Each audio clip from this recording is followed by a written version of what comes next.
Welcome to the Non-Essential Podcast. I'm Steve Gibson. I'm Ben Matlock. And Ben's braving like Hellstorm 2020 over there to bring you this show. Well, what do you have going on over there, Ben? It's like that weatherman delay. Just like, it's a fucking storm, Tom. Just like I told you it would be in the studio. I don't know why you sent me out for this shit. Can you go stand at the corner in this blizzard and make sure that snowplow passes by within 6 inches of you? I don't see how that will help, Tom. This is a really the people dumbass need to know idea. that bad storms are bad. They'll never believe it. Me and my friends were hanging out the other night, and like we had the TV on, and like it was doing like those local news reports, and it just dawned on me like just how much of a fucking waste of time and resources.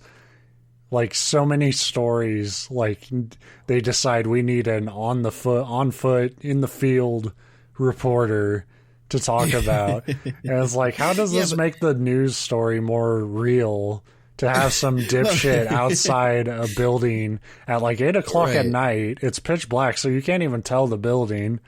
And like in this case, it was just like talking about like a college coach who was leaving Washington to go coach in Mississippi.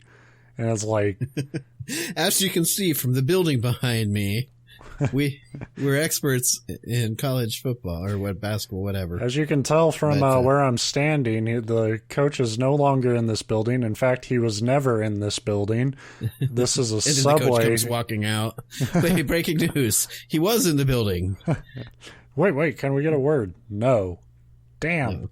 Well, I'm freezing my ass off here, Bill. Yeah. So if you work for the local news, fuck the anchor people. Like, you stand up for yourself. Be like, no, I'm gonna do the reporting here where it's warm. Ben, there's a storm coming in 3 days. We need you to go stand out and look at the road and point out how the road right now is fine, but in 3 days it's likely to be covered in ice and snow. Like, and there's like a weird like a completely fucking depraved idea of like, if there's a murder or something, it's like, where would be a nice poetic shot for me to ramble about it for 5 minutes? Oh, you must have better news, because ours aren't even poetic shots. It's like, here's just us standing in front of the group of people who are like bawling their eyes out because their friend or family member just got slaughtered. Like, yeah, I mean, not really poetic's the wrong word, but it's like, oh, they found a body somewhere.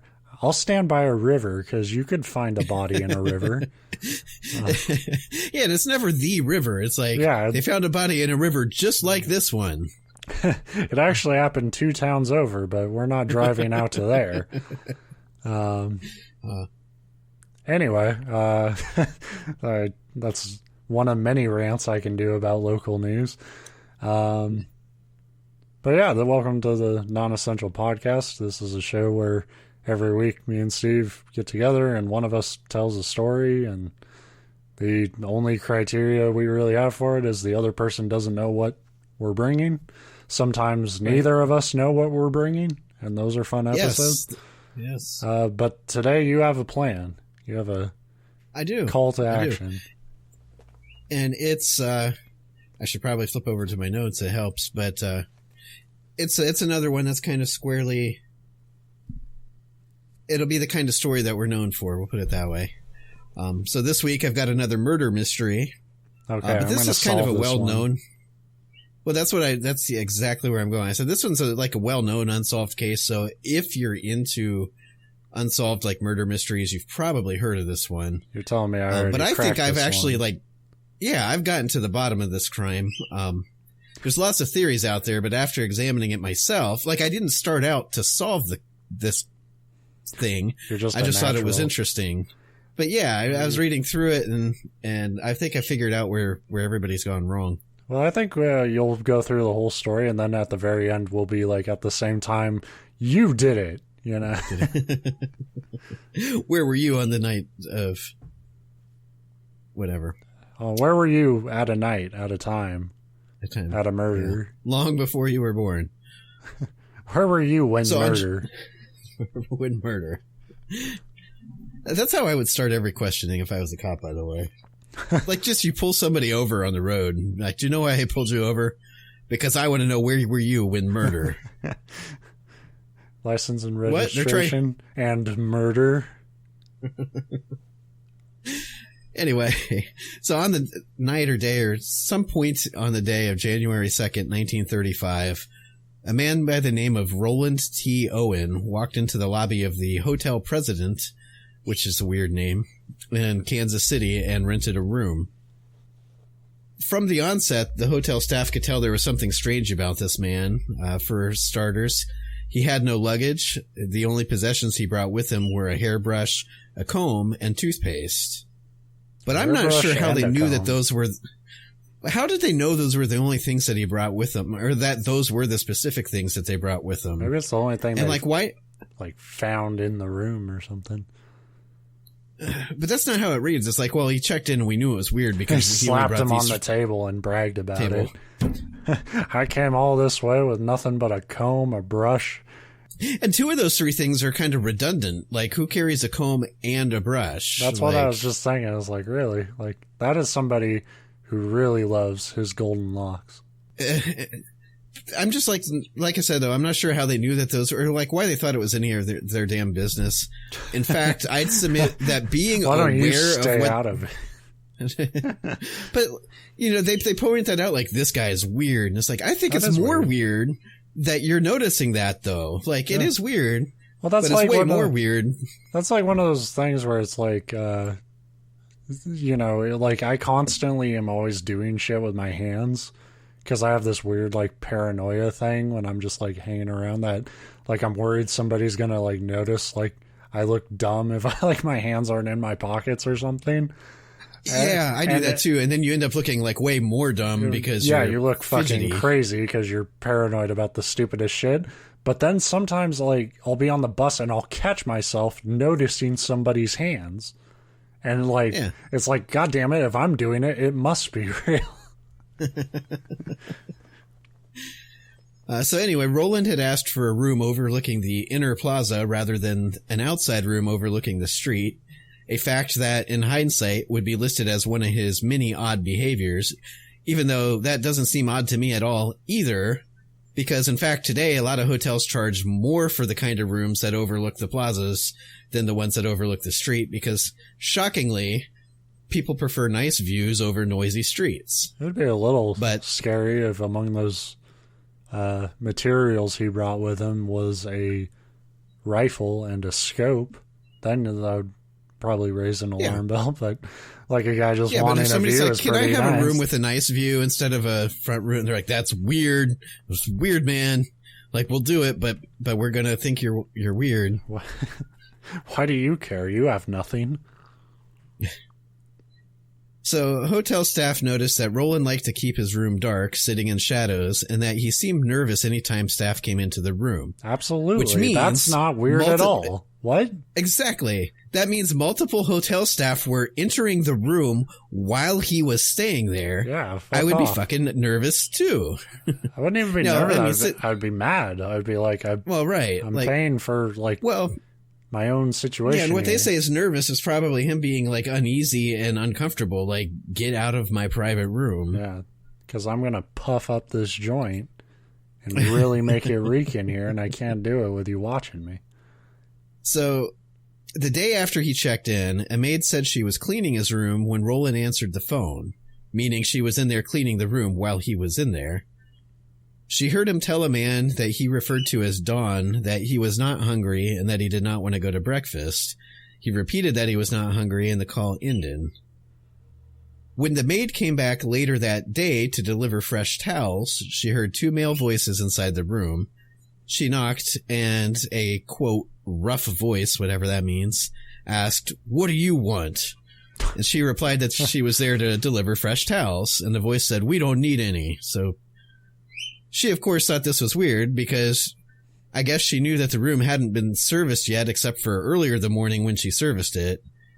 And like, at this point, the man had been in this room for almost 24 hours. Surely he needs fresh towels.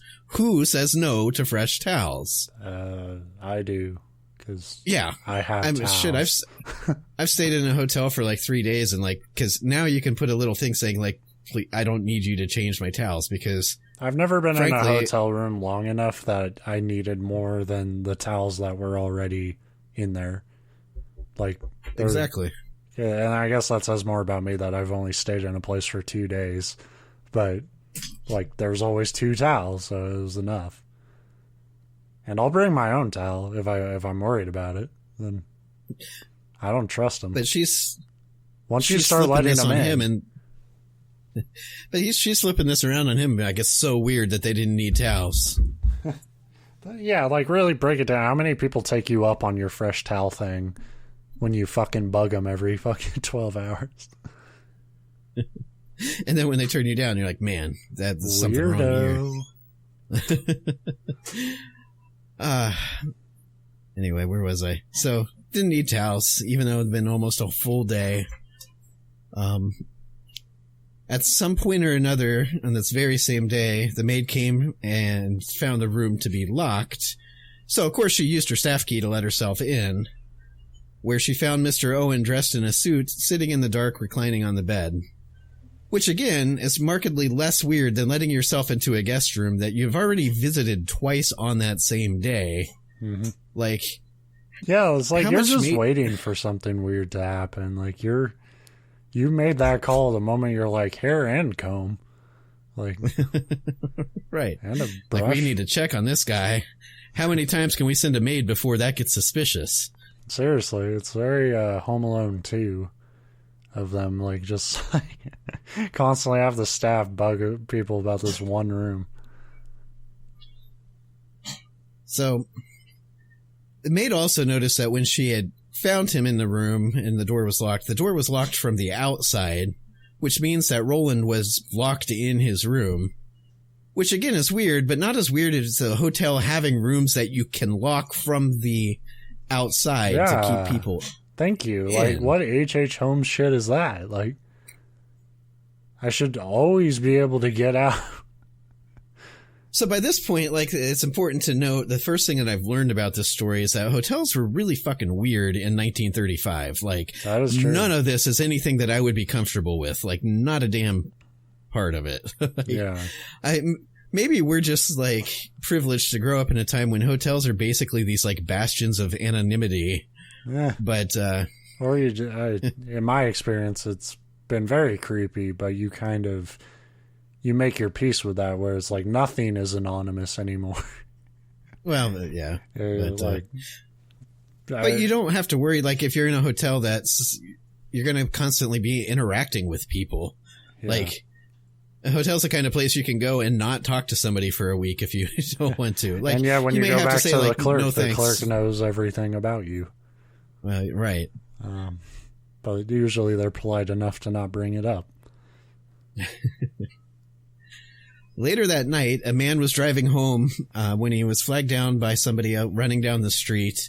He noticed that the man had a long cut on his arm and appeared to have more serious injuries that he couldn't see, like, under his clothing. Like, he was kind of like holding his torso or whatever. So when the driver said something about these injuries, the man just replied, "I'll kill that son of a bitch," or some explicative that the papers back then didn't print, tomorrow. Well, all right then. Bye. No, the driver agreed to give the man a ride to a taxi station, and then he dropped him off there and watched him get into a cab. Who the fuck gives a ride to a random guy that flags you down, is bleeding, and says, "I'll kill that fucker tomorrow," or whatever? They'll be like, "Yeah, you go get him. What way are you going?" "Oh, too bad. I'm going the other way. Bye." Like, I'd probably let him in. I'd be like, "What are you talking about, man? Do you need help tomorrow?" Like, who did this? Let me tell I'll you, help you kill him. That sounds fun. I know you're real angry. You want to get all personal, but let me tell you about a game I played. It's called Hitman. You really want to get even. Get a golf ball. Cover it in dynamite. Strap it to a pigeon. So, of course, this man that was injured would later be identified as Roland T Owen, the guest in the hotel. Roland T Owen. That's the end of the first day. So the next morning, hotel management noticed that the phone in Mr. Owen's room was off the hook, and that simply would not do. So they asked a bellboy to go up to the room and take care of it. But when the bellboy knocked on the door, a voice said, "Come in and turn on the lights." But the door was locked. So the bellboy did what any service employee would do and said, "Hang up the fucking phone," and walked away. Like, basically, he just yelled through the door, "Hang up your phone," and then left. He wasn't having any of that nonsense. But when the phone was still off the hook an hour later, a different bellboy was sent up to the room, and of course, he let himself in. Though the room was mostly dark, he could see that Mr. Owen was laying naked on the bed and appeared to be passed out, though I don't know how you'd assume, like, pass out versus asleep versus whatever. So the bellboy just went in, passed the naked guy on the bed, and hung up the phone and left. Problem solved. Yet a few hours later, the phone was off the hook again, so the first bellboy was once again sent, and he let himself into the room. But when he opened the door, Mr. Owen wasn't lying naked on the bed. He was crouched naked on all fours just a few feet from the door, cradling his head.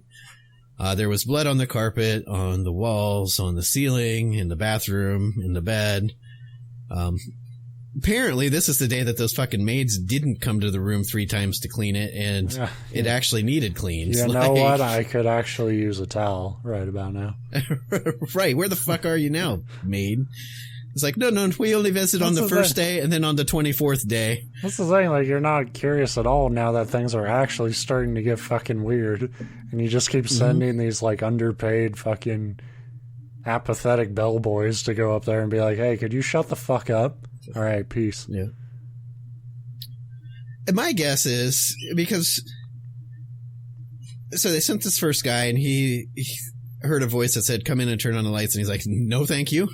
And he left. And then the second one went in and saw the guy naked on the bed. And it actually, most of the quotes say he was laying on a dark spot, but he just, like, hung up the phone, didn't say or do anything or check on the guy, and left.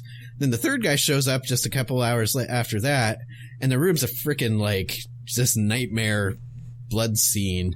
My guess is it was a nightmare blood scene when the second guy went in, and he's like, "My shift's almost over. I don't want to deal with this. I'll pretend I didn't see it." To approach this. Right. Like, hey, my boss said to hang up the phone. He did not say call the cops on a murder scene. Well, I can't say he was just laying there like normal, so I gotta be the bridge between one chain of events and the next. So I gotta be like, well, he was naked. It was a little weird, but. And in fairness, I could totally see myself doing that. Be like, yeah, I don't want to deal with this. I'll pretend I did not see it. Like. I wonder how many key moments in, like, crime history. Like, yeah, there was actually a witness that was just like, a witness is just like, I want no part of it. That Homer Simpson back through the hedge gif where they're just like, nope. Like, if you realize, like, I have to, like, make this a part of my reality if I tell you what happened that day, and I refuse to do that. Look, I'm going to have to give a statement. I'll have to work extra hours that I'm not getting paid for. Fuck all that. I'm hanging up the phone and leaving the room. But anyway, so in the third visit, same as the first bellboy again, the second time found this. Roland was still alive. Oh, good. So everything's fine. Yeah. So, of course, they called the cops and the doctor because apparently, ambulances weren't really a thing yet. It was just like, hey, call medical guy. Good Dr. Snivazits over here. And it's like that's like an Old West thing. So when they, arrive, they did, right, bite down on this bullet here and it'll fix everything. What are you going to do? Well, nothing. Just bite on the bullet. Just bite on the bullet and it'll hopefully fix. Well, shit, that didn't work. Yeah, we're all out of ideas. Whiskey? Anyway, they arrived. They determined that Roland's skull had been fractured. His neck, wrists, and feet had been bound, the neck to the point of strangulation, and he had multiple stab wounds. Police questioned him, but he insisted nobody else had been in the room and that he had simply slipped and hit his head on the bathtub. And then he lost consciousness, so they decided to take him to the hospital. Oh, God. Seriously, that's the order of events. They're like, there's blood fucking everywhere. This guy's beat to hell and stabbed, but let's talk to him. Oh, crap, he might be dying. We should maybe get him to a hospital now. He won't bite down on the leather. We're out of ideas. So they took him to the hospital, but he never regained consciousness and he died later that night. Okay. As for clues, there weren't many. Police noted that the man's clothes were missing from the room, and they found a hairpin and an unlit cigar. There were 4 small fingerprints on the table by the phone, to which they concluded that a woman must have been in the room at some point. Yeah. Although I assumed that those were the bellboy's fingerprints from when he hung up the phone. But just before he could confess that, he heard one of the policemen say, like, "My God, man, look how small those fingerprints were." Dainty fingers. Yeah, right. It must have been a woman, a little dainty woman. He must have been engaging in prostitution, for these are such feminine fingerprints. Right.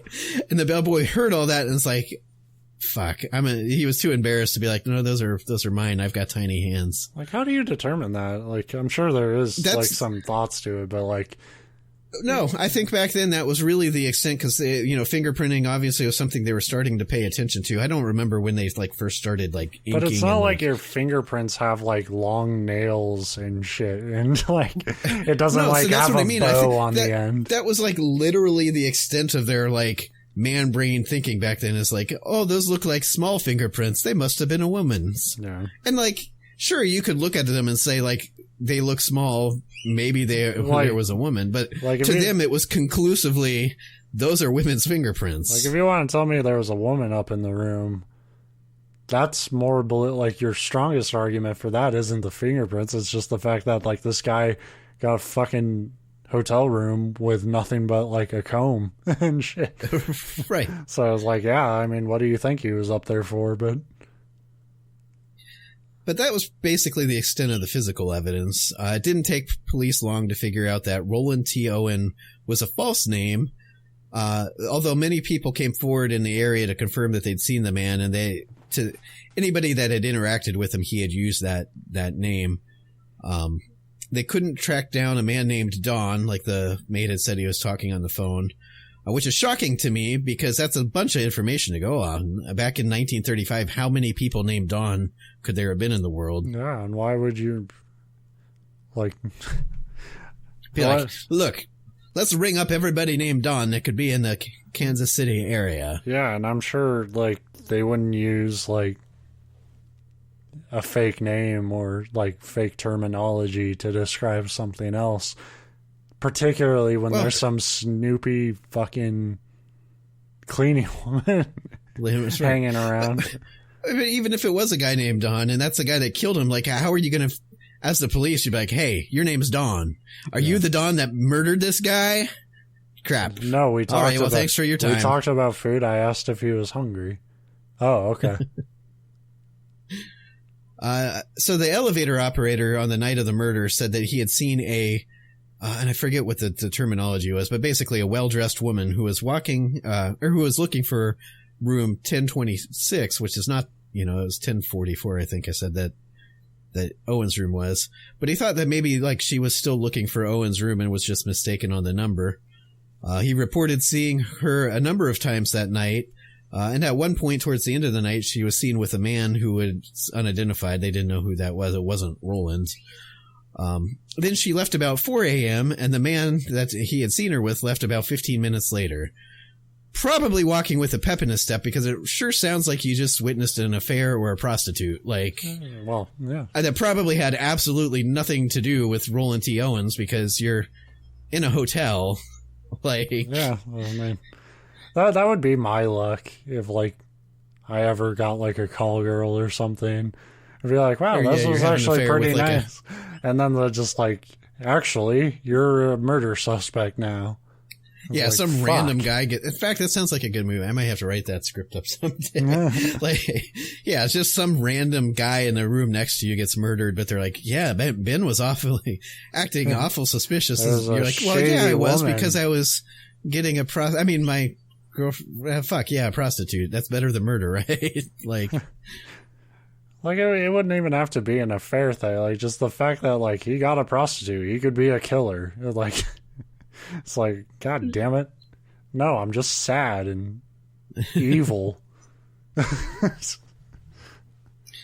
So really, though, the police had no leads. They were about to give up and have the body buried, as was March. So 2.5 months after the murder, they like had the body just sitting around at this funeral home. They're like, yeah, I guess we'll just have to bury it in an unmarked grave. When they received an anonymous phone call requesting a proper burial under the name Roland T Owen, stating that money would be sent to cover the services. Some of the clips and accounts of this say that the man said, bury them here in the cemetery because so my sister will be able to have a view of the whatever that's supposed to mean.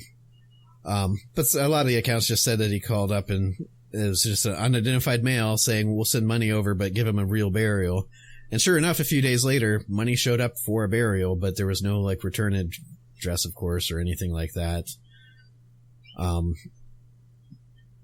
One of the accounts said too that the man, like as he was hanging up with the funeral home, was heard saying like, cheaters always get theirs or something like that. Like, I don't know. A lot of this sounds like this kind of stuff that people start making up after the fact to try to justify like their theories. Yeah, things aren't that theatrical usually when people die. Yeah.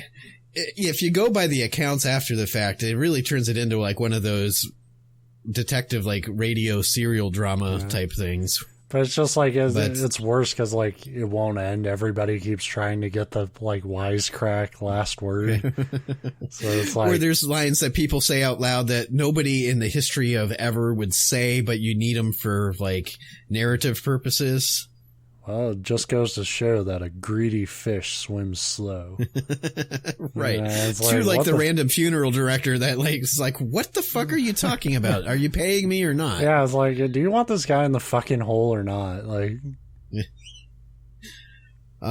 at the funeral, a wreath of expensive roses was delivered, accompanied by a letter that simply said, "Love forever, Luis." But they don't know who the fuck Luis is. So, of course, neither of these things helped the police. About a year after the murder, though, a woman saw the victim's picture in a magazine article. It was just talking about the unsolved crime, and ended up contacting authorities to tell them that it was actually her 17-year-old son, who was named Artie Ogletree. Artie and the victim, she was able to identify him because they both had a very distinctive scar. And if you look at the picture, because I'm thinking like scar, like, oh, you know, like a slash across your face like the Witcher has or something. But no, this was like a giant fucking bald spot in the side of his head. Yeah. From where he got burned as a kid. Like, it is very unmistakable. Yeah, not like the very cool little chances fiction handsome scar. Like, well, but I mean, like, if it's a patch of fucked up flesh. When you have just a face scar, like it's a cut, that can easily be confused because a lot of people get cuts. And so if you're looking at some shitty black and white photograph in a magazine, it would be easy to be like, oh, I think that's the same cut that my son had. But no, this, like, it seems very unlikely that she is misidentifying this person as her boy, who had run away. You can actually find the pictures and see what I'm talking about. Means so she did it. Right. But apparently Artie had run away from home with aspirations to become a professional wrestler or boxer. The victim did have cauliflower ear, which is very common for a wrestler or boxer. Yeah. But to make the situation more bizarre, his mother had been receiving letters supposedly from her son from various places. Like, one of them said that he was in Egypt helping out like the prince of Egypt do something. And I just needed a couple of these $5,000 well, that's the thing is, it didn't say like the letters were like trying to get anything out of her. They were just like, oh, I'm just checking in, Mom. Right now, I'm, you know, this is where I'm at. But a few of these letters came well after his death. So either somebody else was sending him, or then I had this thought that like maybe he didn't want his mom to know where he actually was. So he had like arranged to have letters mailed from various places at various times. Which seems kind of fun. Like, maybe you can schedule emails, and I should do that periodically just in case I die, so that people get emails from me after I'm dead, because that would be awesome. Oh, like, God, that would be annoying as hell. If you had like an AI like make like tweets for you, like a Steve AI, that would be the end of the fucking world, man. But I would schedule the tweets to say like creepy ass stuff. Like, so if you did die, it was like, my work here's not done, but you'd have to remember to go cancel them. Like if you don't die, go in and cancel them so you're not constantly tweeting that stuff. But then when you do die on an untimely death, it'd be fucking epic because you'd get your own like Travel Channel special, people thinking that you're tweeting from beyond the grave. So I like that idea. I need to make a note of that. So anyway, like, that's basically the totality. There was one thing I forgot to put in my notes that I came across, but like, so this was in the 30s that this all happened. And in the 90s, somebody made an anonymous phone call to like a researcher at a college. I think, or no, it was like somebody at a library in Kansas, but it was one of those like, because they have like the clips from this death. So it's not as random as it sounds, but still pretty random. But anyway, this anonymous caller said that they were going through a deceased relative's possessions and came across, clippings of this murder and an item that would prove of great interest to the police. But he wouldn't say what that item was or who he was, and then nobody's heard from that person again. So I posit that it was some stupid fucker like just making a prank call, because I put zero credence into... a lot of these shows, there's been like TV specials and like unsolved mysteries and that kind of stuff. And they're like, oh, what was in the box? Nothing was in the box. That caller has zero, zero credibility on that call. But technically that is a clue tied to the murder. So the murder has not been solved until now. So there's been a number of theories put forth over the years. One was that, like, he had an affair with somebody's wife and the guy had found out and, it was like a revenge thing. And I could see that, like, if the guy's like, hey, Buster, we need to meet and make this right. And that's who this Don was. And, of course, if I was having an affair with some guy's wife and that guy was like, we need to meet for breakfast, I'd be like, no, thanks, I'm not hungry. That's probably literally what I'd say. That nobody... It's like... I don't... There's no there's no diplomatic angry husband in that situation, and they wouldn't be like, well, let me take you out to dinner, like while we hash this out. Right. Like, it's more like, I don't put a ton of credence. I'm gonna throw you through a wall. I think this one's merely based on, it seems like he was dealing with an angry guy and there was some mysterious woman that wouldn't give her identity. And it's like, okay, but it seems pretty flimsy. Some people kind of posit that maybe he was having a secret affair with a man, which to me makes a little bit more sense because back then you certainly would be very, very secretive about that. And it could be one of those, like, either an abusive relationship or they were into some of that, like, kinky stuff. Crack a bat over my head. I'm into it. Yeah, and it went too far. But then it's like, well, then where does Luis come in? But that could be the guy covering the tracks. Maybe Luis was the man. So that's a theory. But really, those are kind of the two. I guess the other big theory, and this is probably the one that I would be leaning towards until I figured it out myself. But was that, if you're aspiring to be a boxer or wrestler back then, and especially in Kansas City, that's one of those areas. Boxing and wrestling was very heavily like tied to the mob. Right. That's where my head is at. Right. Got so in if you were a with boxer, some bad people. Right. And if he was like, maybe he was supposed to throw a fight and he didn't, or he was supposed to win a fight and he lost it, or he did one of those things on purpose to play the books and like score the money himself. Although nothing ever suggests that this guy has any money at this point. He wasn't found with any. I guess I did leave out that apparently before he came to this hotel, when he came to this hotel, he said he had been staying at another one that was like within walking distance for a week or so, but for some reason he didn't like that one and he was coming here, but that's not necessarily unusual either. But there are some suggestions that maybe he was kind of hiding from somebody, or maybe this Don that he was overheard talking to was like his manager or fixer or whatever. I don't know, but that's the one that it's like, yeah, I could very much see that. Like, that stuff happened. But that's discounting all that very suspicious activity from the fucking hotel staff from day one. Very so true. What I think definitely, without question, happened was that this guy checked into the hotel and was a little different from the normal guests. And immediately the hotel staff started going like, man, something's up with this guy. He's so weird. Let's keep bugging him and checking up on him. And every time they'd check up on him, he was acting weird. But who wouldn't be fucking acting weird if you keep letting yourself into his hotel room? Especially if he was trying to hide maybe like a gay, love interest or something like that. But the hotel staff kept thinking it was weirder and weirder, to the point that these maids and bellboys convinced themselves that this guy was a vampire. So they broke into his room, tied him down, and staked him through the heart. And then realized that, fuck, he's not a vampire. Let's tell the cops that he did a bunch of suspicious shit.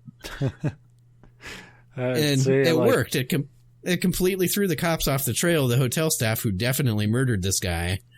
And to this day, it sits unopened or unsolved. I think you're on the right track, but I think it's the vampire part I was taking a little liberty with, but well, it could be that, because it would also explain it. But it's like you think you're a hotel of vampire hunters, or it is H.H. Holmes shit, and you made a fucking. That could be too. Because the one thing I can't get over is, why are you able to lock people in their rooms? Right. Why is that a thing? You read this whole story and everybody's like, it's such a mystery. It's like, yeah, but the shadiest shit are the maids and the bellboys. Mm-hmm. Like, by far. And then I like to think that this elevator guy, and I'm picturing him as some like old wise black man, because those are the kind of jobs that like you got stuck doing back then, but where he's actually the badass, like he's the ringleader of this whole thing, because that's who would be able to collect, information on guests the most,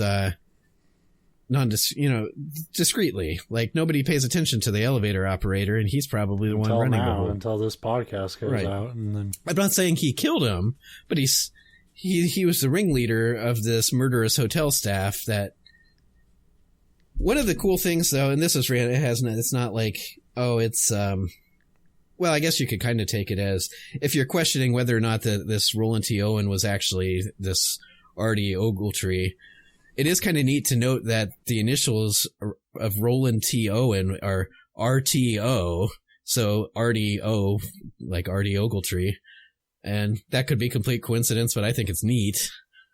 It probably isn't complete coincidence, because like I said, to me anyway, for my money, there's not a lot of question that the guy that got murdered was actually Artie and not Roland. And if you're coming up with a fake name, I give this dude, he's 17, a lot of credit for coming up with like a fake name that's actually a throwback to your real name. Yeah. I don't know. It's probably twins. One evil twin. Yeah. That could be. Like they both got burned because maybe they were conjoined twins when it happened, so they have matching scars just on opposite sides of the head. But the mom's lying and saying, yeah, there was only one of them with that one scar. Because she also did it. We did solve this. We determined that everyone is guilty. Even Roland. They had him check into this hotel on purpose, and they paid the hotel staff. They're like, no, don't stay at that posh hotel you're in. Go to the one where they can lock you in your room. Trust me, you'll like it. So, anyway, that's Roland T Owen or R.D. Ogletree and the murder in room 1046. I said 1044 earlier, but 1046. 1044 is where the prostitute went, and yeah, and nothing. I did come across one thing that said there was a woman. It was a consensual exchange. I did come across one thing that said there was a woman in the room next to his that had reported hearing a loud argument between a male and a female voice the night. That is not surprising at all in a hotel. No, but I also only found that most of this is obviously it's a real murder and it's really an unsolved murder, but we're almost 100 years past it. We're like 85, 90, whatever years past it. I forget exactly which year it happened. So all the information we have on it now is the stuff that was published in the newspapers at the time, which you can go find.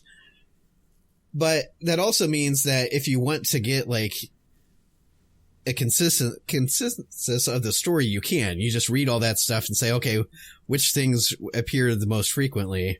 So when you have like one random website that's like, oh, and this woman said she heard that, I'm like, hey, I didn't see that anywhere else. I don't really trust that as good, you know.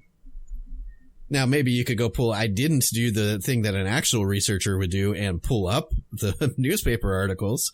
So maybe I'm wrong. Maybe that was reported, but it's not important. That's not what makes it interesting. What makes it interesting is that these maids and bellboys definitely murdered this random dude and got away with it. I solved it without reading the newspaper clippings.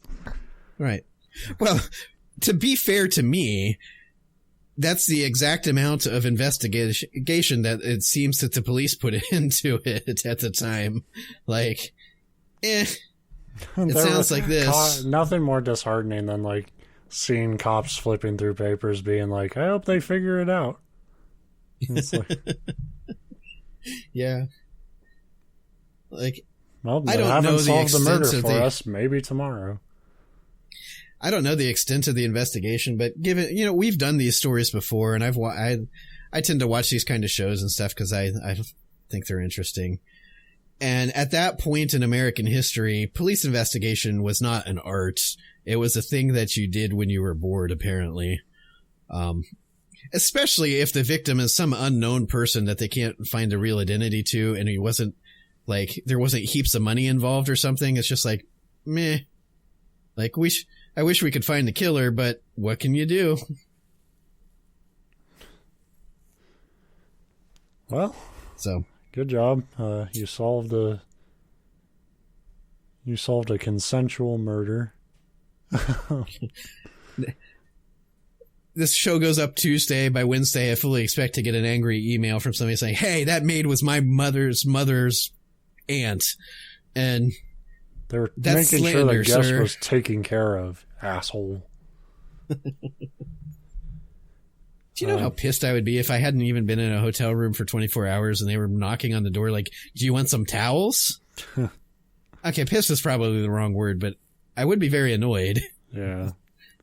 And then I'd probably say yes because I like to avoid confrontation. And really, I'd be like, yeah, I guess. Give me towels. I'd be like, I don't want them. And it would be a standoff. I wouldn't leave the room for days. I wouldn't take the do not disturb thing off it ever. You don't have an actual hostage or anything, but it's like a police, swats around with a megaphone like, Ben, what are your demands? And you're like, my demands are just no towels. I don't want any fucking towels. Not even no towels. Just let me decide when I get the towels. The negotiator gets back on the floor and like, look, Ben, you got to give us something realistic that we can work with here. You got to get this towels. You got to release a towel. And I'm like, no, I'm keeping the old towels. I don't want any with the towel. That's wasteful. You wash those towels. You know how many gallons of water you waste washing towels that are perfectly good a second time over.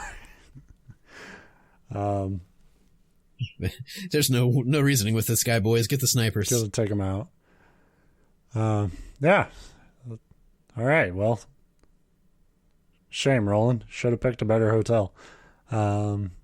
We'll be until back. we can confirm otherwise, don't stay at the Hotel President in Kansas City because they might lock you in your fucking room. Your dogs agree. Yeah, they're fucking annoying. I've been trying to wrap up the show for like 3 minutes because they're losing their shit. I sabotage that, but yeah, we'll be back next week. Yeah. See you then. Bye.